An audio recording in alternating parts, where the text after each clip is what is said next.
Hey guys, this is Hokma Finance Canada. In this video, we are going to learn how to change your RBC online account password. Open the website, then click Sign In. Now, enter your client card or username. After entering, click on Next. Here, enter your password. Then click on Sign In.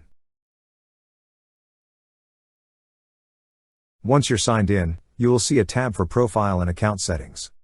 Click on Profile and Account Settings.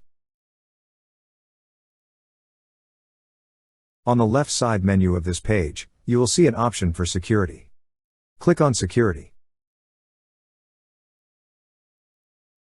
Under Security, you will see several options.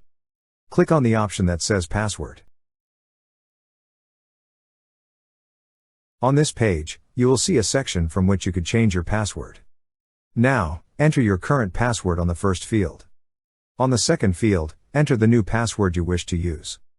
Then re-enter new password on the third field.